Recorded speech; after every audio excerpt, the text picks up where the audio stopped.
All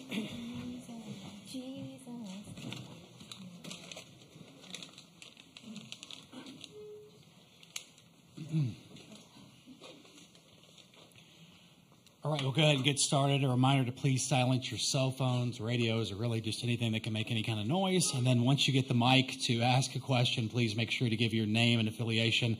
We'll start with a statement from OU head coach Patty Gasso, then go to questions to Oklahoma's players, and then dismiss the players, then go to questions purely for Coach Gasso. So you have an opening statement? Yeah, it's always really good to get that first win under your belt. It's really, really important. Our team was really focused for that. The rain situation and all of the lightning and so forth kind of put a wrench in it. And so it felt like a little bit of rushing, or it was just uncharacteristic of what the beginning of a championship series would feel like. And watching all the fans go in and out, and it was just... And then, some were not moving at all. So I just, it's a big moment and everybody wants to see it. And so I think we started off a little bit nervous. And we had a little conversation as a group, and they decided we need to be more like us and stop trying. We don't try hard. We just play. And we were trying hard, and you can see the difference. And once they got their feet on the ground and just kind of took off, hit the ball hard, really started hitting the ball hard. And Jordy, again, was just absolutely exceptional. So proud of how we turned that switch really quickly. And then from that moment on, we're back to our old selves. Okay, we'll start with questions with the players, with Ryan on the front row left here. Ryan Aber from the Oklahoman. Jordy, for you, so much we talk about pitching, and we'll get into that, but the pinch running opportunity there in the fifth. Walk us through that play from the start, from you going out there to when you score, and the Kenzie's hit, and then Kenzie, curious about your perspective on especially Jordy's base running there on that play. I think base running is really fun. And so when I went out there, I was thinking just be fast but be smart. Get a good jump. If the ball's in the dirt, you're going, but get a good jump. And so I saw the ball off Hanson's bat, and just knowing where the outfielders were, it was going to get through. So I was able to just get a good jump and run. And, yeah, like I said, Hanson put a great swing on a great pitch, and it all just worked out. So when Jordy went into pinch run, in my mind, I was like, if I get the ball in the gap, we're going to be up 1-0. Because Jordy has wheels, and she runs circles around us at practice sometimes, and then she strikes us out too. So it's kind of all over the place. So I knew going into my at-bat that my previous at-bat I rolled over. So I was really trying to make that adjustment, because I knew based on the situation and based on my runner at first that being able to apply that swing to that pitch would, end up successful with the team. All right, we're good at front row right, Jesse. Jesse Crittenden, OU Insider. Jordy, I wanted to ask you about the fourth inning. They get a couple base runners on, then you guys are you're able to escape the jam. Then the offense takes the lead in the bottom of the frame. Just how big was it to get that stop at the top of the frame, and how much confidence do you have that if you get enough defensive stops, the offense is going to respond and get it going? I always know the offense is going to get going. Especially this entire tournament, we've faced some really tough pitching, but I know that they're going to score runs, and so I just try to do my best to just throw a good game and let the defense work and know that the offense is going to come through. All right, we'll go to Eric on the front row left. Eric Bailey with the Tulsa World. This is for Riley and Kinsey. During the regular season, we saw teams throw multiple pitchers against you. Are you surprised now that we're this deep into the World Series that teams are still doing this? They're throwing different arms at you. And then I have a second question for both of you guys. I was wondering your thoughts on Coach Gasso's dance moves during the weather delay. We saw it on ESPN. Nice! Kenzie, you can go first. One thing about our offense is we embrace challenges. I know that we work on a lot of things specifically at practice that we know we're going to see in the game. So going into this game, we knew that they were going to try to take a different strategy possibly. We know that there's a bunch of different challenges that people might throw at us to catch us off guard a little bit. So going into it, when that did happen and that did occur, going into the second time through the lineup, it didn't really faze us. We were kind of excited to see the challenge and just excited to get a different look going into it. Yeah, we like challenges, so it worked out pretty good. Good job. And for Coach's moves, she was just dancing for the Lord. I mean, what more could you ask for? When we all get going, it's infectious. Mm-hmm. They're getting better. Yeah, they are. All right, we'll go to the front row on the right here. Nick Opolo, OU Daily. This is for the three of you, Kinsey, Riley, and Jordy. Just during those two really long weather delays, just what was going on in the locker room when you guys just were all together? Were you guys talking to each other? Were you guys just keeping to yourselves? What were you guys doing to occupy the time during the weather delay? We've been playing some brain games with each other, trying to guess words and stuff. We were doing that. We were playing some music, dancing some more. That's pretty much it. It was pretty fun. Yeah, we were just having fun. Yeah, lots of fun was going on. I was doing a lot of pacing, just trying to stay mentally locked in, kind of okay, when are we going to start playing? Are they going to cancel? I was kind of just very worried about what was going to happen. All right, we'll go to James on the front row left here. James Hale from CBS Sports Radio. Jordy, if you could get into that a little bit more, though, it's because you're the pitcher and you've got to do certain things to be ready to go back in. And I'm curious about you guys as hitters. Were you thinking about that at all, or were you? If you're not at bats coming up during the rain delay, are you not worried about it at all?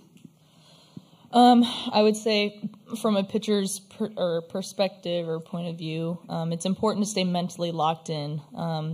It is hard to be getting a bunch of reps in during that time because you don't want to throw a bunch of pitches in the bullpen before you are even through the whole first inning. So I think it's a lot about just trying to keep your mind in it. Like Jordy said, keeping your mind in it was really important. One thing about our offense is we don't really allow outside factors to influence what's going on within our tight circle. So when that did happen, like I said, we were just having fun in the locker room. And then when the rain delay ended up being over, we just locked right back into our game plan and kept rolling with it. There really never was a pause and then a restart. It was just because our dugout is pretty chaotic consistently. So when that just keeps rolling for us, there's never really a pause and restart on the energy. Yeah, I think that with the rain delay, I thought we handled it very well. I didn't think we were going like a roller coaster. We just stayed neutral, and whatever was thrown at us, we were going to handle it. All right, we'll go to Bob on the second row, right? Bob Prisbilla with Sooner Scoop. Kinsey, you've talked a lot how last year helped you become a better teammate.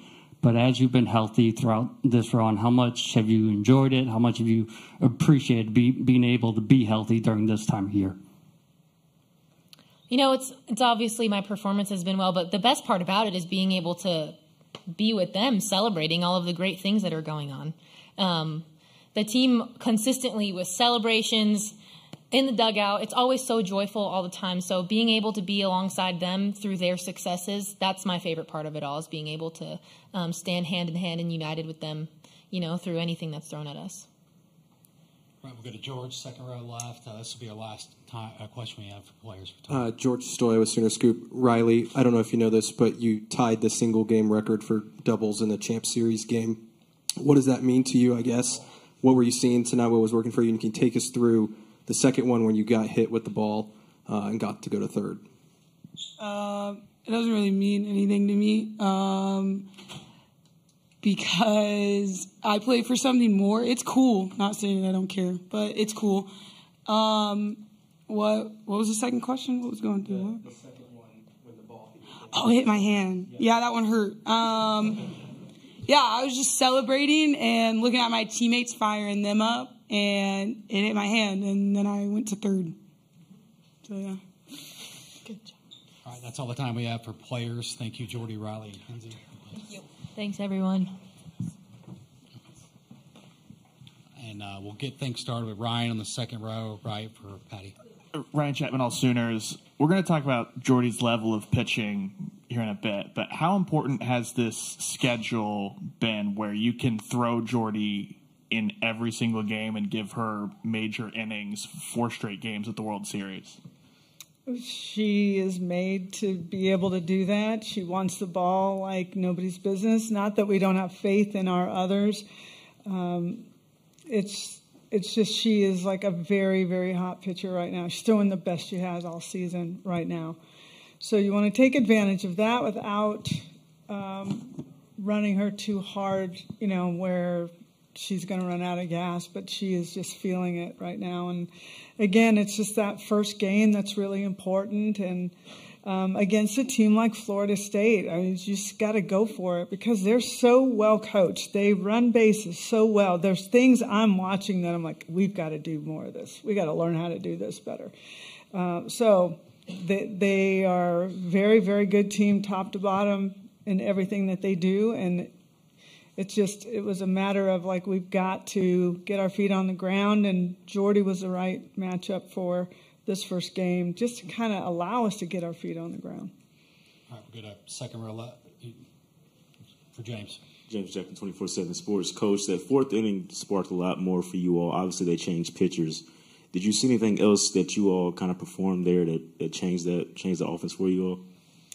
I think we went kind of back in the what do I want to call it? Like back in the tunnel, and we just talked about like, what are we doing? Who are we right now? This is not how we play the game. And I think the moment got big, and they, for the first time in a long time, they started thinking, what is happening right now, and the stakes, which we don't do. We don't do that. And you could see by the way they were swinging or they were frozen that they weren't ready for it. They were off. And we just really talked about, what's going on. Let's reset. We stopped and we reset. And Haley Lee getting hit and then telling me about it, anytime they say something happened, I believe them. I'm always going to challenge it because they won't. I don't think they'll lie to me.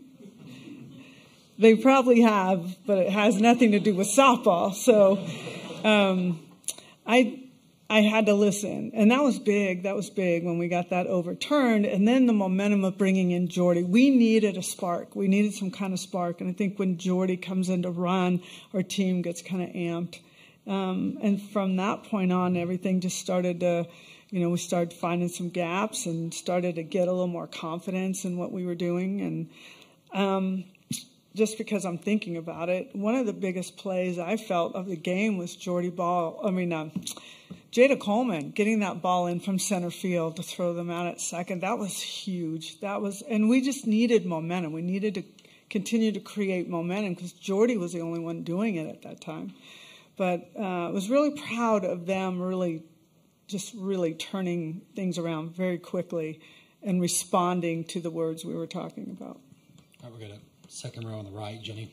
Hey, Patty, Jenny Carlson with the Oklahoman. Because of the way so many teams have gone to a pitching staff, do you have to have any conversations internally to just go with your gut or go with the hot arm and not overthink, like throwing Jordy again today? Is that any conversation at all you all have? And then second, I have to ask what the dance moves were.